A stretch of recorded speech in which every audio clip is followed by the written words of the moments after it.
on our Night of the Young Heavyweights card. Shannon Briggs of the Brownsville section of Brooklyn, New York, 25-0, takes on Darroll Wilson, who is also undefeated, though he came to professional boxing a little bit later on in his life than do most. Wilson's pushing 30 and looking for the biggest win of his career tonight against Shannon Briggs, who is already touted as a superstar by New York media. It's a live look at Briggs in the locker room. You see the trademark yellow dreadlocks, and for more on that and other Shannon Briggs subjects, here's Larry. Larry, is he the real thing? Well, anybody that walks around the hood with yellow dreadlocks seems to be looking for a fight, and that has to be a plus. It's also a plus that he has Teddy Atlas as his trainer, both to teach him the fundamentals and to keep him grounded during this hurricane of celebration before he's actually done anything. But there are some questions that legitimately have to be asked. One is, why has he been so overprotected? I think that most of his opponents could only aspire to being called tomato cans.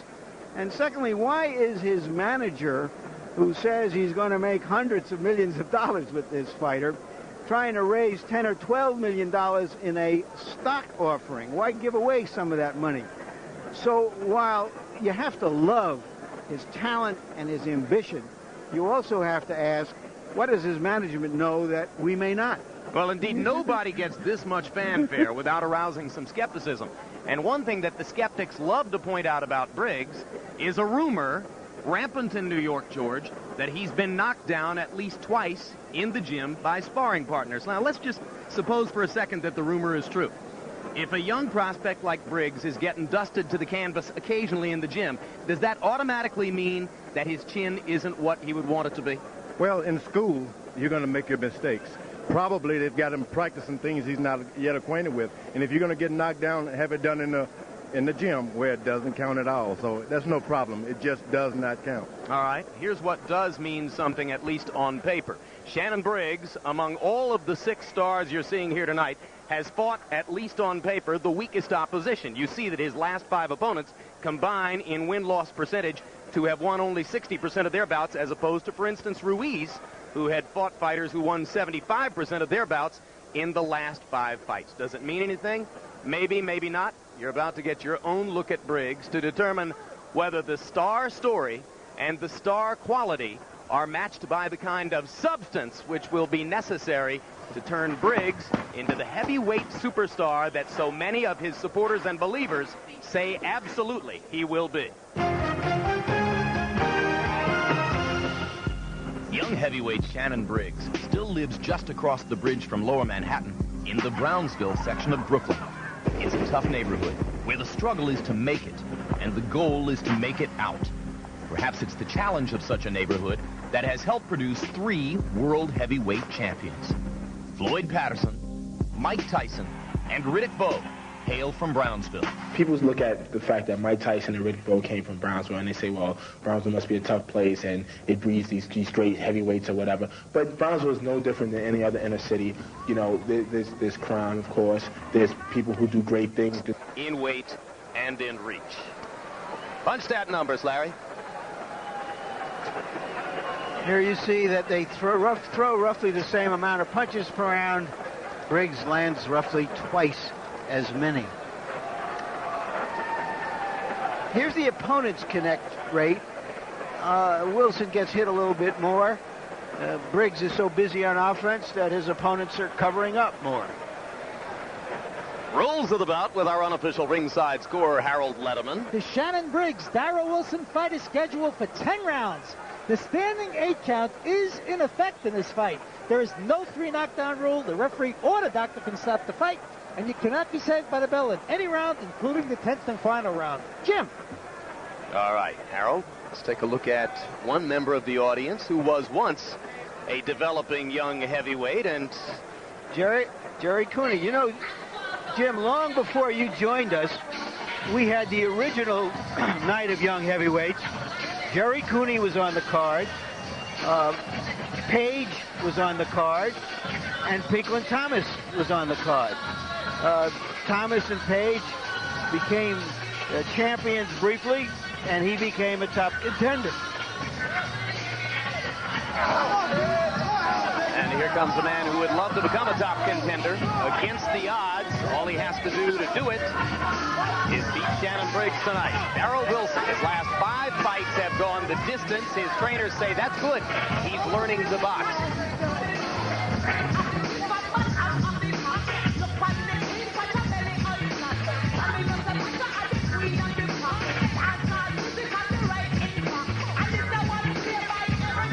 Born and raised in Danville, Virginia, but Wilson lives here in South Jersey. Came here to construct his professional boxing career, so if any fighter has a home ring advantage here tonight, he's the guy. And the record for Darroll Wilson, he says, hey, I'm just as unbeaten as Briggs. 15 wins, no losses, 2 draws, 10 KOs, and as we mentioned, the last 5 fights for Darroll Wilson have gone the distance. A former grocery store security guard who is dreaming big dreams and can take a step toward them with a victory tonight.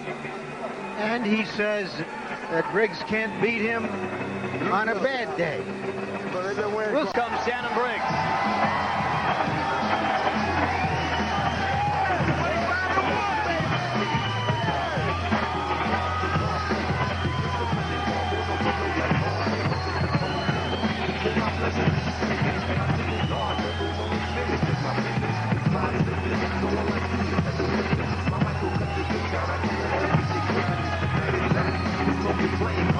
The noise accompanying Briggs into the ring, partially a reflection of the fact that Mark Roberts, his manager, is said to have purchased 700 of the seats in the house for Briggs supporters. And the record for Shannon Briggs, 25 wins, no losses, 20 KOs. In each of his past 3 fights, he has come charging out of the corner at the opening bell and stormed through his opponent in the first round. No corner. Come on, let's get out of here. And before we go to Michael Buffer, quickly, a word from you, Larry, on the passing of yet another longtime dignified figure in the world of boxing. Yes, we wanted to pay homage to Murray Goodman, who was a publicity man for Madison Square Garden when Madison Square Garden was Madison Square Garden in boxing. We send our condolences to his son, Bobby Goodman, who is a promoter, and others in the family. For more on that and the upcoming bout, let's... Wearing the black trunks trimmed with red and weighing in at 215 pounds. From right here in Atlantic City, New Jersey, he brings an undefeated record of 15-0 with 2 draws, 10 of his 15 victories by KO. Ladies and gentlemen, introducing Darroll doing damage Wilson.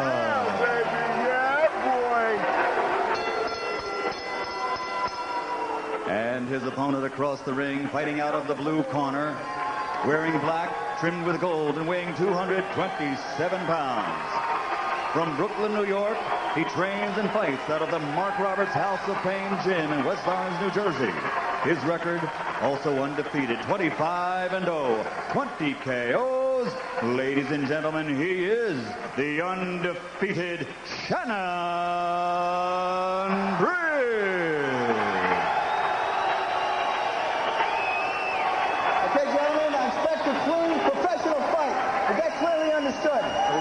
Okay, shake hands, go to the corner. Let's go. What one hopes for here is that Wilson will give some work to Briggs, give a challenge to Briggs, and of course, Wilson hopes to give him a lot more. First requirement, weather the first round storm. Briggs charges across the ring and begins looking for opportunity right away. Hard left hook by Briggs. Wilson has never been knocked down, but Briggs has twice connected now with that left hook.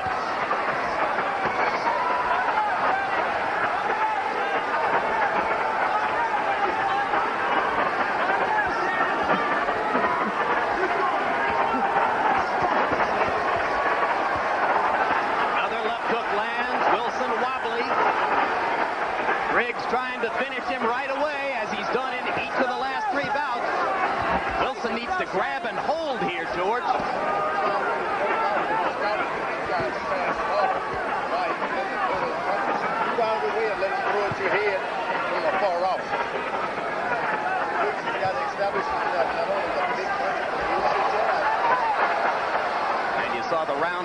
missed by Briggs that brought him back to the center of the ring. Wilson may well have weathered that early storm, and now Briggs settles into a more tactical position.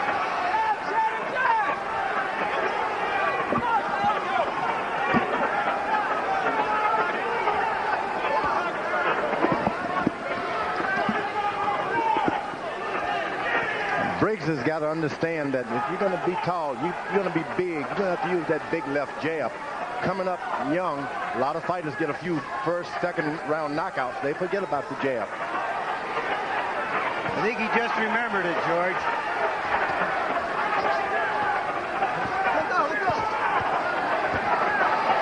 Wilson starting to get himself going in the fight.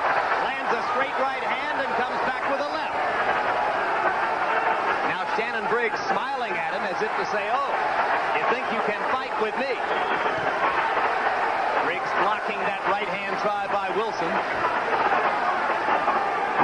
Young fighters got to understand that once a guy weathers your storm, you can't back away and look at him. You got to bluff him if it's no more than moving your feet as though you want him again.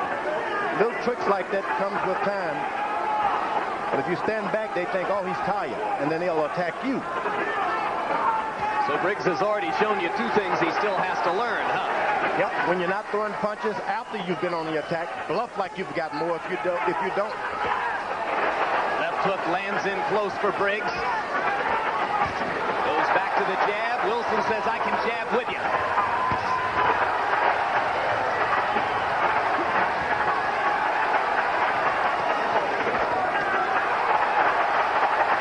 There'll be no first round knockout tonight for Shannon Briggs.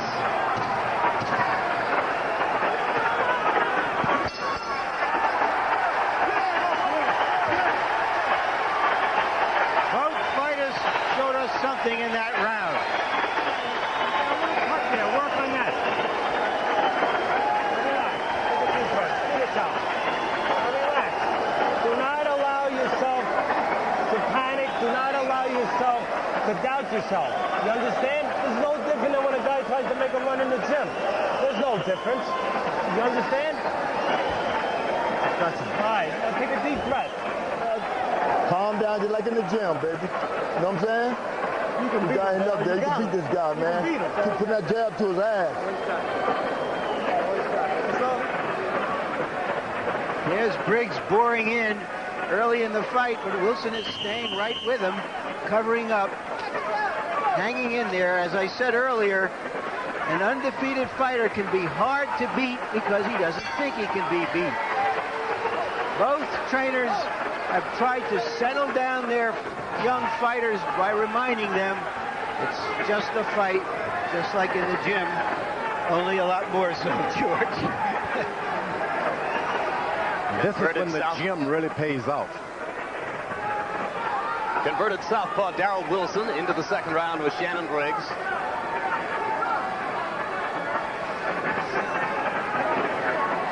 And Briggs, having taken a couple of hard punches in the first round, is considerably more cautious as round two begins. And Shannon Briggs got to establish he's a bit taller, use that extra reach jab. It's not a shame to let a guy off the hook. It's a shame if you don't go back to the boxing skills you know you have. And sometimes young fighters get frightened. I didn't knock him out. Now he's hitting me, and they panic. One thing I may have noticed, George, is that after he lands a punch, Briggs doesn't move his head, doesn't go from side to side expecting something back in return. Well, when you get a lot of knockouts, that's the bad habits that follow you. You wait to assess your damage.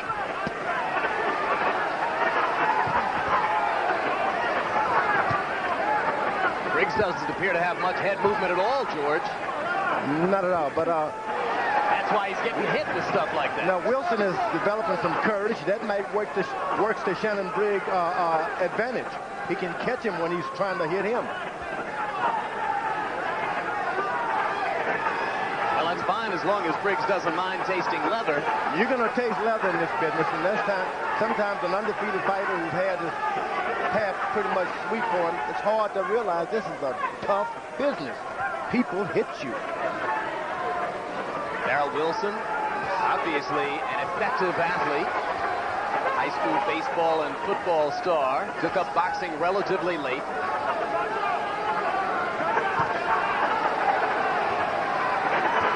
Briggs' corner should tell a young fighter like that, hey, move to Wilson's left, keep your jab going, so he has to reach out with his shorter arm reach to hit you with a right hand. Body shot by Wilson, backs Briggs up momentarily. Briggs again getting hit. Now he knocks Wilson back with a left jab. And comes back with a left hook to the body.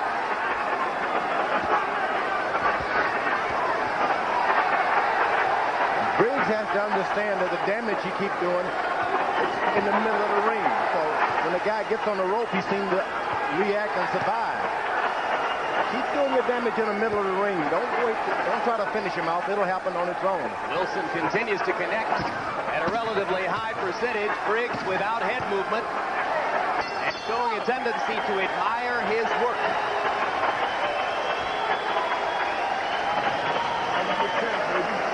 Love it.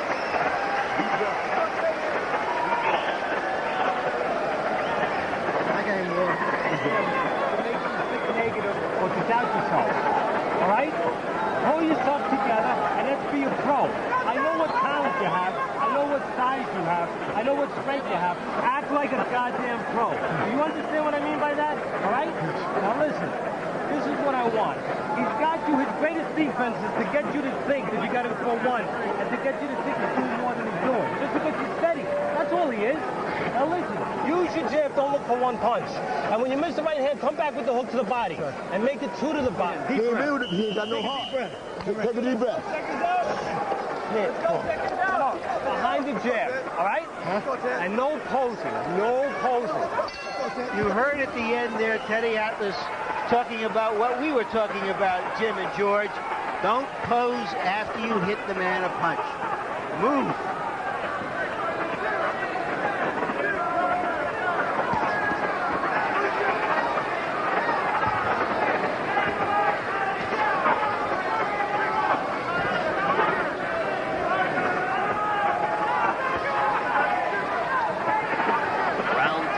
Shannon Briggs in the black and gold trunks against Darroll Wilson in the black and red. The initial excitement of Briggs' early storm has worn off, and this is developing for the moment into a tactical bout. One thing about Wilson, if this fight can continue like this, he's the smaller. Those hard punches Briggs is landing on him is going to have some effect more on the lighter weight guy. If you're going to do what you're going to do it and be done with it. Don't stand there and be hit. Briggs landed a straight right hand and again stood and watched afterward. This time Wilson didn't have the counter comeback.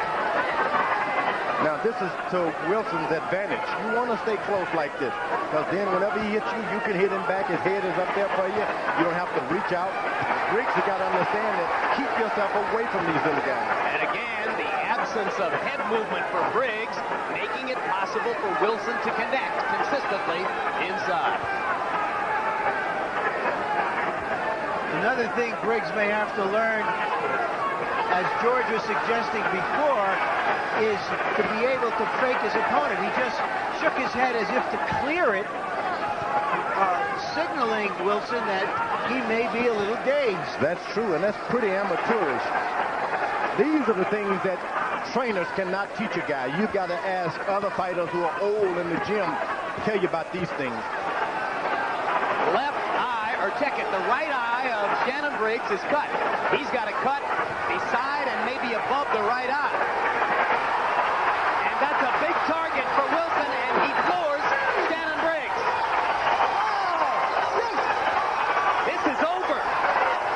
Tremendous upset victory for Darroll Wilson. Well, Jim and George, if you recall earlier I said, what is it the management know that we don't? We may just have found out. And we told you about the rumors he'd been floored in the gym. He appeared to be mildly dazed, George, before that one punch, but in effect, he was knocked out by one left hook. And not only that, it's no longer a rumor. He's been knocked down in a professional fight. What mattered in the gym doesn't matter now. He tasted canvas here before the biggest audience of his burgeoning career. And Wilson is at home. You get a crowd like that behind a guy, it makes him overperform, do something he's never done before. Undefeated guys, hard to defeat. Well, you never know what they have. You could see Wilson's confidence rise moment by moment throughout the bout. As he weathered the early storm and made a real fight out of it, you could see Briggs' doubts rise in his eyes.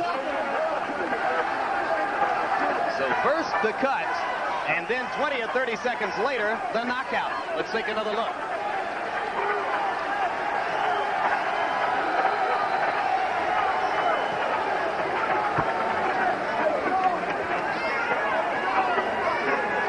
There it was.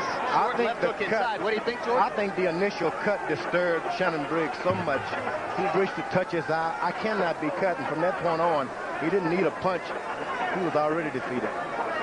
But the punch was just incidental. That's amazing. He just caved in. And you could see him slow up as soon as the blood began to flow from the cut near the right eye.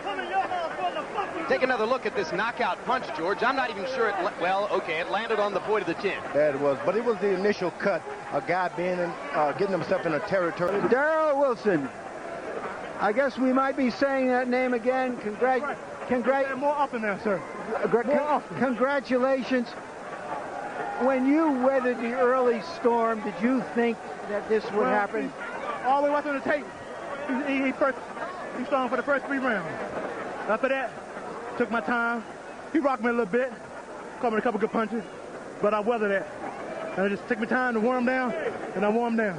You thought he would burn himself out from that pace? Yes, sir. He had to. He was throwing hard punches, and I was ducking all them punches, and then making them pay for that. We had commented at ringside that he doesn't move his head very much. Had you noticed that in observing his tapes? I've been told you that. Told you had slow feet, or you was knock needed. You ain't believe me. And then his manual say ain't have no power, you know what I'm saying? So where did power come from? It was mad. So you're saying that from your observation that his feet aren't in good position and that therefore he's vulnerable. I know he's gonna be there to hit, but you know what I'm saying? He gonna come out strong. Anybody gonna come out strong for the first 3 rounds. You hurt him. He hurt me. I mean, he rocked me, but I ain't go down. All right, Darroll, let's take a look at what happened at the end of the fight. And if we can roll it up. I'm gonna tell you what happened. You describe it. I went inside and worked on him a little bit. If I stayed outside, he'd have beat me up. So I had to get inside and work on his body like I was doing, and I caught him. All up in him. Boom, boom, boom. What made his eye bleed? I caught him with a hook. Right there, you just saw it. That hook. Cash White hook. I trained the hook right here. My baby hook.